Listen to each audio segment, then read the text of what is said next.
Tahan naman natin ang mga balita po sa lalawigan.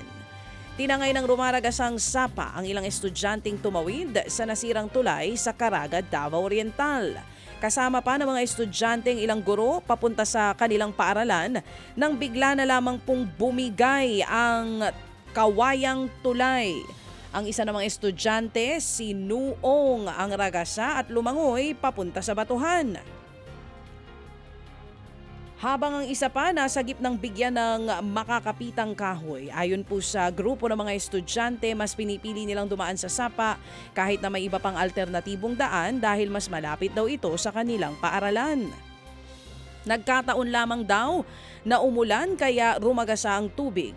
Sa mga bato naman sila dumadaan kapag hindi tag-ulan at wala gaanong tubig sa sapa. Panawagan ng principal sa DepEd at sa lokal na pamahalaan, tulungan sila na mapagawa ng maayos na tulay sa lugar. Oo nga naman, di ba? Kung nakikita rin na nila barangay cap ng mayor po dyan, na ganyan yung sitwasyon ng mga estudyante, gawan po ng maayos na madadaanan itong mga batang ito.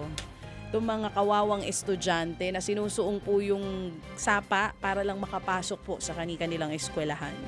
Samantala mga kapatid, nasabat naman ng mga pulis ang paketeng shabu na nagkakahalaga ng 985,000 pesos sa Datu Odin Sinsua dyan po sa Maguindanao del Norte.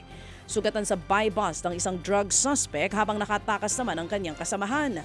Nakipaghabulan at nakipagbarilan ng mga suspect hanggang sa mabarilang isa sa kanila sa tiyan.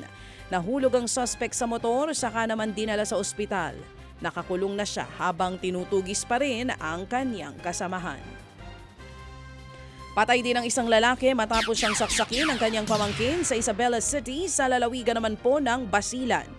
Huli raw nakita ng kapitbahay na nagiinuman ng suspect at biktima hanggang sa magtalo sila sa hindi pa malamang dahilan.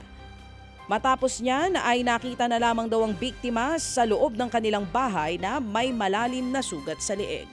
Nagsasagawa naman ng manhunt operation laban sa suspect.